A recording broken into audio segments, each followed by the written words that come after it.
جب بادل زیادہ ہو جاتے ہیں، گھٹائیں چھا جاتی ہیں، مشکلات زیادہ ہو جاتی ہیں، پھر بارش بھی جھوم کر پڑتی ہے، پھر اللہ آسانیاں بھی دیتا ہے۔ پوچھا گیا صبر کسے کہتے ہیں؟ جواب ملا، جب تمہاری آنکھیں آنسوؤں سے نم ہوں مگر تمہاری زبان پر شکوہ نہ ہو، اور دل اس بات کی گواہی دے رہا ہو کہ اللہ جو کرتا ہے بہتر ہی کرتا ہے۔ بے شک وہ کام پورا ہو کر بھی ادھورا لگتا ہے جس میں اللہ کی رضا نہیں ہوتی۔ جب اللہ کی طرف سے تمہارے صبر کا صلہ آئے گا تب تم بھول جاؤ گے کہ تم نے کبھی کچھ کھویا بھی تھا۔ کبھی بھی اکیلا محسوس ہو تو قرآن پڑھیں، اللہ دلاسا دیتا ہے، میں ہوں تمہارے پاس۔ جو رب انار کے دانوں کو ترتیب دینے پر قدرت رکھتا ہے، بے شک وہ رب ہمارے حالات بدلنے پر بھی اختیار رکھتا ہے۔ اللہ کے ساتھ تعلق ہو تو ایسا ہونا چاہیے کہ آدمی اپنے کمرے کے اندر پلنگ پر بیٹھا ہو اور اس کے ساتھ گفتگو کر رہا ہو، کبھی روئے اور کبھی مسکرائے۔ بس بے خوف ہو جاؤ اور ان باتوں میں بے پرواہ ہو جاؤ جن کا علم اللہ کے سوا کسی کو نہیں۔ کب تک اللہ کے فیصلوں سے منہ موڑ کر بھاگتے رہو گے جس کا اختتام تمہارے بس میں ہی نہیں، اس کو تم زور زبردستی سے بدل نہیں سکتے۔ ایک مسجد کی دیوار پر لکھا خوبصورت جملہ، اگر تم گناہوں سے تھک گئے ہو تو اندر آ جاؤ، خدا کی رحمت تمہارے انتظار میں ابھی تک نہیں تھکی۔ سبحان اللہ۔ بس اتنی سی بات ذہن نشین رکھو کہ تم تنہا نہیں ہو، ساری دنیا تم سے منہ موڑ لے، یہاں تک کہ تمہارا اپنا وجود بھی تمہارا ساتھ چھوڑ دے، تب بھی تم اللہ کو ہمیشہ اپنے پاس پاؤ گے۔ سبحان اللہ۔ ہر رکاوٹ میں کوئی نہ کوئی بہتری چھپی ہوتی ہے، یہ بات اللہ ہی بہتر جانتا ہے۔ بے شک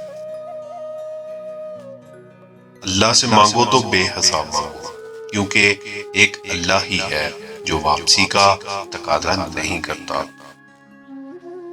زندگی میں جو چاہے حاصل کرو، مگر اتنا خیال رہے کہ تمہاری کامیابی کا راستہ لوگوں کے دلوں کو توڑتا ہوا نہ گزرے۔ زندگی کے اکثر مقامات پر میں نے جانا کہ میرے ساتھ سوائے اللہ کے کوئی نہیں، اور تبھی مجھے اندازہ ہوا کہ صرف اللہ کا ہونا کس قدر بہتر ہے۔ تیری قدرت کو میں سمجھوں، میری اوقات نہیں یارا، مجھے سب کچھ عطا کرنا، بس ایک گمراہ نہ کرنا۔ آمین۔ اللہ جب دیکھتا ہے اس کے بندے پریشانی میں ہیں، وہ اس پریشانی کے حل کے لیے ماہ رمضان لاتا ہے۔ سبحان اللہ۔ ہو سکتا ہے تمہاری زندگی کا ایک خالی صفحہ اللہ تمہاری چاہت سے بھرنا چاہتا ہو، اس لیے دعا کرو، شاید دعا ہی تمہارا مقدر بدل دے۔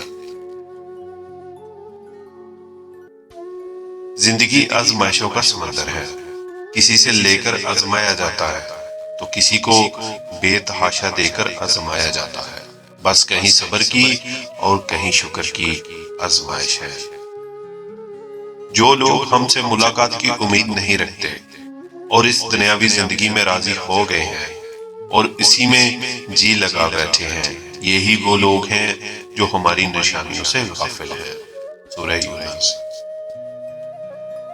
پتہ ہے معجزے کسے کہتے ہیں؟ جب تم اللہ پر مکمل یقین رکھتے ہو اور صبر کرتے ہو۔ اللہ کی رضا کے سامنے دنیا کی نہیں چلتی، جب وہ کہے گا ہو جا، بے شک سب ہو جائے گا۔